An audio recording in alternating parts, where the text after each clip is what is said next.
வணக்கம். பரபரப்பு மீடியா செய்திகளுக்காக நான் நிரோஷன்.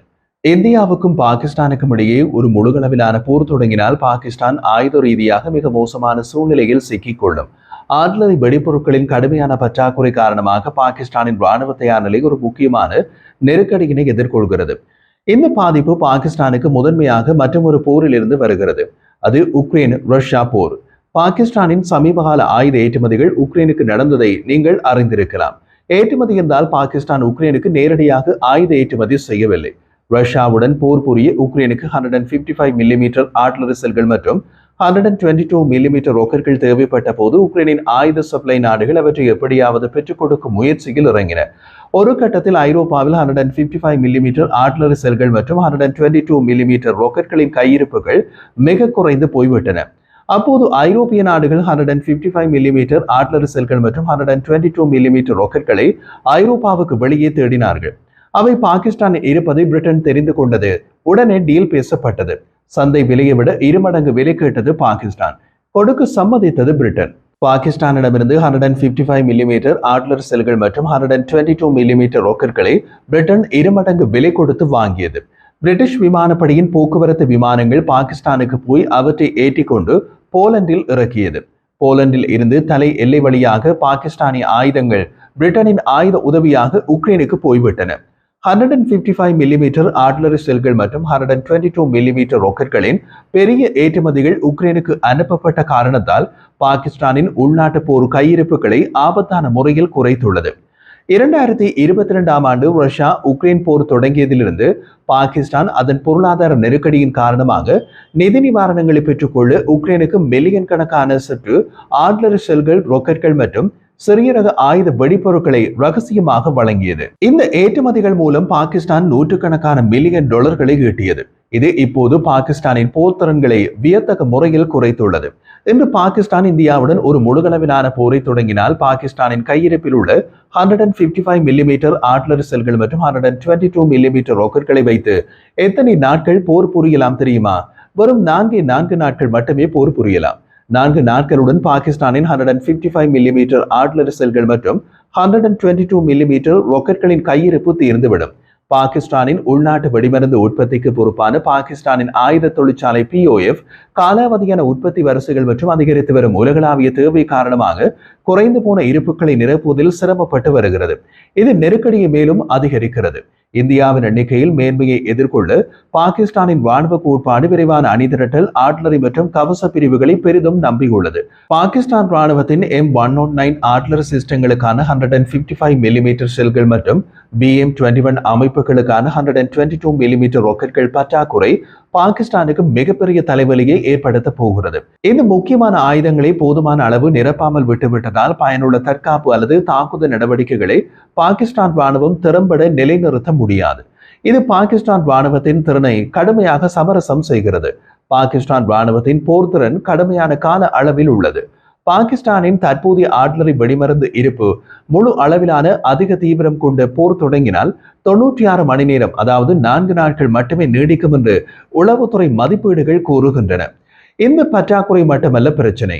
பாகிஸ்தானுக்கு ஏற்பட்டுள்ள எரிபொருள் மற்றும் விநியோக பற்றாக்குறை காரணமாக ராணுவம் பயிற்சிகளை நிறுத்தவும், ரேஷன்களை குறைக்கவும், திட்டமிடப்பட்ட போர் பயிற்சிகளை நிறுத்தவும் கட்டாயப்படுத்தியுள்ளது. மே 2ஆம் தேதி பாகிஸ்தானின் சிறப்பு படை தளபதிகள் மாநாட்டின் போது இந்த விஷயம் தீவிரமாக ஆராயப்பட்டது. இந்த நிலைமை ராணுவ படிநிலைகள் ஆழ்ந்த பீதியை உருவாக்கி உள்ளது. ஆயுத ஏற்றுமதி மூலம் குறுகிய கால நிதி ஆதாயத்திற்கு முன்னுரிமை அளித்ததன் மூலம் பாகிஸ்தானின் தலைமை அதன் ராணுவ தயார் நிலையில் நீண்ட மூலோபாய காயத்தை ஏற்படுத்தியுள்ளது. குறைந்த ஆயுத கிடங்குகள், குறிப்பாக இந்தியாவுக்கு எதிரான எந்த ஒரு நீண்டகால பாரம்பரிய மோதலிலும் பாகிஸ்தானை விரைவான தோல்விக்கு ஆளாக்கிவிடும். அதிக பணவீக்கம், பெருகி வரும் கடன் மற்றும் குறைந்து வரும் வெளிநாட்டு இருப்பு ஆகியவற்றால் குறைக்கப்பட்ட பாகிஸ்தானின் பெரிய அளவிலான பொருளாதார சிக்கல்கள் இராணுவத்தின் தளவாட மற்றும் செயல்பாட்டு சவால்களை அதிகப்படுத்தியுள்ளன. அது தற்போதைய நெருக்கடியிலிருந்து மீள்வதற்கான அதன் திறனை மேலும் குறை மதிப்புக்கு உட்படுத்தியுள்ளன. சரி, இந்தியா பாகிஸ்தானுக்குள் எப்படியான தாக்குதலை நடத்த வாய்ப்பு உள்ளது? எப்போது நடத்த வாய்ப்பு உள்ளது? பாகிஸ்தான் பாதுகாப்பு அமைச்சர் 2 தினங்களுக்கு முன் தகவல் வெளியிட்ட போது அடுத்த 24 மணி நேரத்தில் இருந்து 48 மணி நேரத்திற்குள் இந்தியா தாக்குதல் நடத்தும் என்று எப்படி கூறினார்? அது தமக்கு கிடைத்த உளவு தகவல் என்றார் அவர். நிஜமாகவே அப்படி ஒரு உளவு தகவல்கள் அவர்களிடம் இருந்ததா, அல்லது ஏதோ ஒரு கணிப்பீட்டின் அடிப்படையில் அப்படி கூறினாரா? இந்தியா பாகிஸ்தானை எப்போது தாக்கும், எங்கே தாக்கும் என்ற துல்லியமான உளவு தகவல் பாகிஸ்தான் உளவுத்துறையிடம் இருப்பதற்கான வாய்ப்பு குறைவு. அதனால் பாகிஸ்தான் அமைச்சர் எந்த அடிப்படையில் கணிப்பிட்டார் என்று ஊகிக்கலாம். 2016ஆம் ஆண்டு உரி தாக்குதலுக்கு பின்னர் சம்பவம் நடந்து சுமார் 10 நாட்களுக்கு பின்னர் எல்லை கட்டுப்பாட்டு கோடு வழியாக இந்தியா சர்ஜிக்கல் ஸ்ட்ரைக்கை நடத்தியது. இதேபோல் 2019ஆம் ஆண்டு புல்வாமா தாக்குதலை தொடர்ந்து சுமார் 11 நாட்களுக்கு பின்னர் பாலகோட் விமான தாக்குதல் நடத்தப்பட்டது. இதை வைத்துக் கொண்டு பாகிஸ்தான் அமைச்சர் எண்களுடன் விளையாடி இருக்கலாம். ஆனால் அவர் கூறியது போல 24 மணி நேரத்திலிருந்து 48 மணி நேரத்திற்குள் இந்தியா தாக்குதல் நடத்தவில்லை.